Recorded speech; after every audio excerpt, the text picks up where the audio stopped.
Good evening. Thanks for joining us. This is Choppa's Newsroom. I'm Lee Borden. And I'm Ashley Choppa. Here's our top story. Black Friday started before some even had their Thanksgiving feast on Thursday. Stores in some locations opened as early as 8 p.m. A Walmart employee said the most popular Black Friday deal was the Vizio 60-inch HD TV for $688, followed by a $100 iTunes e-card. The Wii U was also a hot ticket item. Apple competed with stores like Target and Walmart and didn't announce their low prices on items such as iPods, iPads, and other accessories until Friday morning. But not all shoppers were standing in the cold. Many were in the comfort of their home shopping online as internet spending topped $1 million for the first time in Black Friday history. With online sales beginning as early as the day before Thanksgiving, retailers are saying Cyber Monday could become a thing of the past. State officials have revoked the liquor license of Club 11 on North Broadway in Schenectady, where 2 people were stabbed during a brawl last weekend. Police say a Schenectady man and a Bronx man, both 33, were stabbed when a fight involving more than 100 people broke out inside and outside the club. No arrests have been made in the stabbings, but police say 5 people were charged in connection with the fight. From the campus of Hudson Valley to the ice of Hudson Valley, Randy Hammond is here with sports. Many people who live in the Northeast have been drastically affected by the destruction from Hurricane Sandy. Although Hudson Valley students have not been affected physically, some of them have been affected mentally and emotionally. Goalies Mike Fay, Matt Crescione, and Ricky Piper, along with forwards James Murphy and Mike Sabelsack, are on the Hudson Valley ice hockey team and are from southern parts of New York, New Jersey, or Connecticut. As soon as the hurricane hit, we actually lost power for a week. With a hurricane itself being a problem, another problem was the distance in between them and their families and the concern that mounted for the players. All service went out, the banks, all food stores were closed, all fast food venues were closed. They had no more food coming in or out of the island. Personally, I was concerned about, how they would be able to get food and everything with all the stores being out. Crescione and Piper even considered going down to help those in need. And family comes first. I mean, these boys are my family too, but, you got to always support the people that took you to practice every day. Well, my dad, he's actually the only man in the house down there, so I really wanted to go down there and help him out, but I had to focus on my schoolwork. With schoolwork comes hockey practice as well, and they had to balance hockey, school, and channeling their emotions while communicating with their families. When you hit the ice, you have to block everything out. You just have to focus on, playing the game and succeeding. I had to separate the two. I had to focus on one while I was at one and then focus on the other while I was at the other. So, it was just split mentality. The players are relieved that the limited damage that their families were affected by is being taken care of. Other than that, my family's a tough family, and I know that they'll pull through and I'll be all right. After a while, it looked like it was starting to shape up, so I felt a lot more comfortable about the situation. The Albany basketball team had to travel across the country to play Washington, but that's not the furthest distance some of the players on the team ever had to travel. Lee Borden has the story. When you went to college, how far did you travel? Probably not halfway around the world, but that's what 3 players on the UAlbany men's basketball team did. Well, we don't have really university sport at all. It's all like the club systems, and if I was to stay in Australia, for me to play this level, it would have to be to try and play professionally right out of high school. Luke Devlin is one of 3 UAlbany Great Danes to make the long trek from Australia to play on the men's basketball team. And Devlin and his teammates, Sam Rowley and Peter Hooley, were not strangers when they got here. We played sort of in club teams going all the way through from under 12s up to under 18s and under 20s.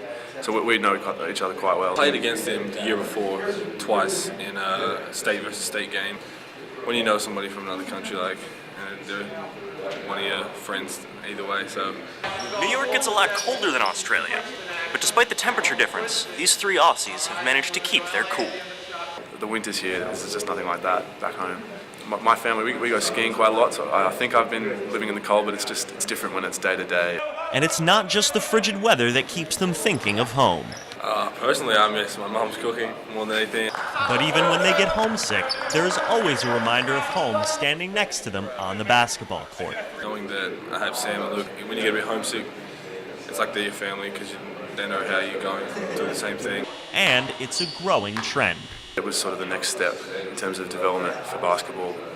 There isn't a whole lot of basketball. Like, there is basketball in Australia, and there's a decent standard, but there's over here it's better, basically.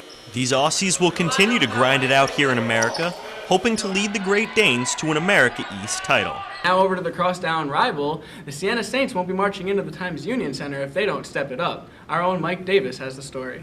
The players on the Siena Saints men's basketball team say they have the best fans around the area. The dog pound will have to be loud this weekend when the Saints take on crosstown rival, the UAlbany Great Danes, at the Times Union Center. I feel it's a young team. With a young team, you got to start with young players. And if our fans at this point think we're going to compete for a MAC championship, they're crazy. I'd like to see some freshman players go in, kind of Ryan Oliver and Brett Bisbing would give them a nice spark to their offense. Clock is ticking on the Saints season if they don't turn it around soon. In Loudonville, Mike Davis, Choppa's Newsroom. 2 Hudson Valley Community College baseball players hit a home run academically and athletically. Our own Bob Skiba has the story. Shortstop Alex Luchkovich and pitcher Matt Gallup signed letters of intent to play Division I baseball in front of both family and teammates. Luchkovich will play at UAlbany and Gallup will go to UConn. Well, it's exciting. Coming from Stony Brook, I had a great experience at the College World Series, so that was fun, but I'm excited now to play in a bigger conference in the Big East. It's obviously D1, which is huge, so for me baseball-wise too. And I went and I spoke to Coach Mueller, and I really like all the coaches and all the kids. It seemed like a great atmosphere, so it should fit me. Not only are Gallup and Luchkovich excited for this opportunity, but so is Hudson Valley head coach Joe DiPiazza. We're very proud and excited for Alex and Matt and their families because this is a tremendous accomplishment. With these choices, both Gallup and Luchkovich had to make sure they chose the right school that fit them academically. Major is criminal justice major. I'd actually want to become a state trooper K-9 unit if everything goes well, so it fit me academically. They have a good engineering department, so I'm thinking of academics. I want to get my civil engineering degree. To Coach DiPiazza, both players have that uniqueness of being a Division I player. Their work ethic, to be a Division I baseball player, you need a hard work ethic. With his letter signed, Luchkovich is ready for the season to begin. I'm ready for this season. My whole entire we've all been talking about it. We've been preparing. Everybody's ready for this season. From Troy, Bob Skiba, Choppa's Newsroom. Last year, the Union men's hockey team made it to the Frozen Four, the NCAA's national semifinals, led by goalie Troy Grosnick. This year, as a captain, Grosnick looks to lead his team back to the Frozen Four. We're focused on team goals here, so we kind of, we accomplished most of them. We won the regular season championship, won the playoffs, won our regional, and came up a little short of winning the NCAA championship. Grosnick was spectacular in the playoffs a season ago, surrendering just 5 goals in 3 games, and made one of the best saves of the season in a play nominated for the ESPN Top 10 Plays.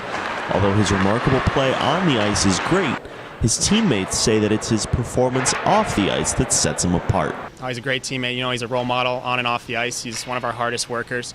Every practice, every drill, and obviously in games. And off the ice, I think he's got the highest GPA on the team. He works hard, and he's just, a lot of kids look up to him. Grosnick was a final for the Hobie Baker Award, college hockey's highest individual honor. Although that was an honor for him, it was not what he was focused on towards the end of the season. That's obviously going to play, it's going to be in the back of your mind, but I think he did a good job of keeping it there in the back of his mind, and knowing the task we had at hand was more important than his individual successes. It isn't just talent that makes Grosnick so special. It's his mentality of constantly working to improve. My dad's side, especially blue-collar family, always working hard, and I think my parents always taught me if you're going to do something, try to be the best at it, and the best way to try to accomplish that is just to keep working hard. This skating Dutchman will continue to grind it out this season with Union, hoping to lead his team back to the Frozen Four. In Schenectady, Lee Borden, Choppa's Newsroom. That's it for sports. Lee and Ashley, back to you. Thank you, Randy. That's all we have for you today. Thanks for joining us. I'm Lee Borden. I'm Ashley Choppa. And have a good night.